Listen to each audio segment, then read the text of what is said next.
예, 안녕하십니까. 저는 한국 가톨릭 발달장애인 부모회 회장 홍기양 베로니카라고 합니다. 예, 탈시설 장애인 지역사회 자립지원 로드맵에 대한 저희 부모의 입장을 말씀드리도록 하겠습니다. 앞서 발표해 주신 김연아 시설 부모 대표께서 그 중증장애인의 현실에 대해서 이제 말씀해 주셨다고 하면 그 시설에 입소하지 않은 어떻게 보면 잠재적인 시설 입주자가 될 수 있는 또 경증 장애인 부모나 지금 현재 지역사회에 있는 제가 장애인 부모들의 입장에서 저희는 이 로드맵에 대한 의견을 말씀드리도록 하겠습니다.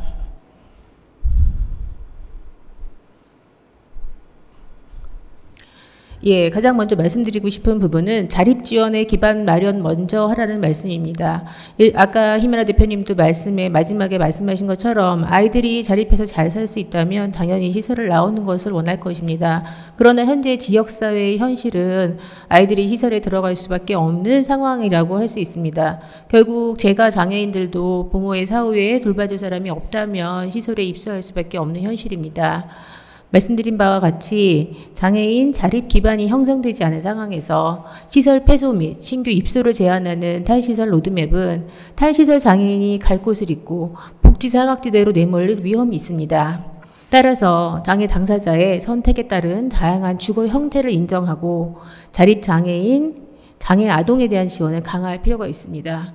구체적으로 로드맵에 나와 있는 내용을 통해서 저희의 의견을 말씀드리도록 하겠습니다. 장애인들의 지역사회 자립을 위한 주거시설 지원이 부족합니다.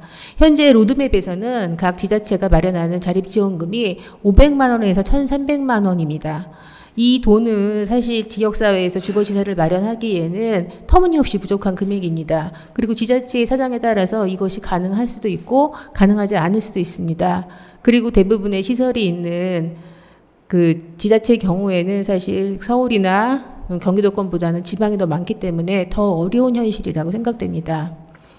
또 하나 로드맵에서 제시한 방법 중에 공공임대주택을 중심으로 장애인 대상 분양 물량을 확대한다고 했는데 시설에 입소했던 장애인이나 직업이 없어서 경제적인 능력이 부족한 장애인이 과연 임대주택을 분양받을 수 있는 경제적 능력을 가질 수 있겠는가? 이것 또한 어려운 부분입니다. 그리고 이 공공임대주택이 장애인을 위해서 설계된다는 그런 보장이나 충분한 설계가 반영되지 않는다고 하면 이것은 단순히 그냥 어떤 수용의 차원을 넘어서기 어려울 것 같습니다. 주거복지연계사업의 경우에 사회복지법인 또는 시설이 주택을 매입한 후에 국가가 지원하는 방식으로 운영을 한다고 했는데 요즘처럼 주택가격이 폭등하는 현실에서 법인이나 시설에서 장애인을 위한 주택을 매입하기에는 어려움이 있을 것입니다. 주거환경 개선 사업의 경우에도 정비 가이드라인은 1인 1실을 제공하라고 했는데 그러면 주택 리모델링에 많은 비용이 들어갈 수도 있고 구조적으로 또 훨씬 불가능한 부분도 있습니다. 그렇다면 이렇게 주거 개선 사업을 통해서 장애인 자립 지원 주택으로 제공될 수 있는 주택의 호수는 극히 제한적일 것이라고 예상이 됩니다. 그러면 탈시설을 통해서 밖에 나온 장애인들이 입소할 수 있는 자립주택은 한정적인데 탈시설의 시야는 못 박아놨기 때문에 장애인들은 중간에 갈 곳을 잃을 수 있다는 얘기입니다. 두 번째, 장애인들의 지역사회 자립을 위한 경제적 지원 또한 부족한 현실입니다. 지역사회에 나온 장애인들이 국가 지원으로 받을 수 있는 금액이 기초수급이나 장애인연금을 포함해도 월 6, 70만 원, 많아도 100만 원 미만입니다. 이것으로 한 달 생활을 하기에는 주거비나 공과금 그리고 각종 피복이나 그 음식 재료비 이런 것들을 하기에는 부족한 금액입니다. 요즘 장애인이 아닌 멀쩡한 청년 혹은 일반 국민들을 대상으로 기본소득도 100만 원을 주겠다는 상황인데 장애인들에 대한 수당이 이 정도밖에 안 되는 것은 아직 우리나라의 그런 복지 정책이나 예산이 많이 부족하다는 현실을 반영하는 것 같습니다. 공동생활 가정의 유형도 다양화해서 독립형이나 간접지원형은 인력지원을 현재 4인당 1인보다도 적은 0.5인 이하 혹은 출퇴근 1인으로 감소한다는데 발달장애인들이 신변 자립이 가능한 것 같지만 돌발 행동이나 문제 행동이 발생할 수 있기 때문에 사고나 안전에 우려가 됩니다.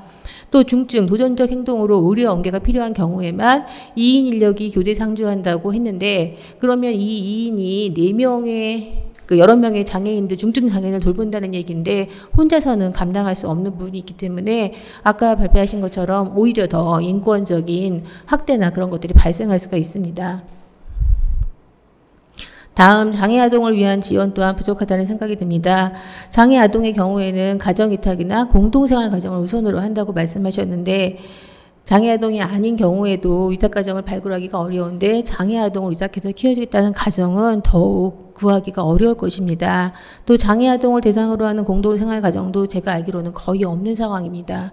그렇다면 이 아이들은 또 어디로 가야 한다는 얘기일까요? 이렇게 지역사회 안에서 자립지원을 위한 기반이 부족한 상태에서 시야는 못 받고 시설을 폐쇄하거나 무조건 자립을 하라고 강요하는 이 로드맵은 제 생각에는 이름이 바뀌어야 할 것 같습니다. 그래서 오히려 지역사회 장애인 자립 지원을 통한 탈시설 로드맵, 먼저 자립 지원이 충분히 된 상태에서 원하는 장애인에 한해서 주거의 형태를 자립홈이나 공동생활 가정으로 바꿀 수 있도록 선택하게 해주는 그런 선진적인 정책이 되어야 할 것 같습니다. 김연아 대표님을 포함해서 많은 중증장애인 부모님들이 가슴 아픈 현실에 있고 저도 아직은 아이가 어리지만 곧 성인기를 맞이하기 때문에 또 그 현실이 저한테 다가올 것이라고 예상이 됩니다. 그래서 저도 이 자리에 앉아서 이런 말씀을 드리고 있는 것이고 이것들이 저희 부모들의 그런 허공을 향한 외침이 아니고 가톨릭 교회 안에서 그리스도인의 어떤 공동체로서 저희 발달장애인 가족들을 품어주시는 한국 교회의 그런 사회복지 카리타스 이념으로 국가 또는 행정을 담당하시는 분들한테 전달이 돼서 좋은 결과로 기결되기를 바라고 유주교님도 많은 지원을 부탁드립니다. 감사합니다.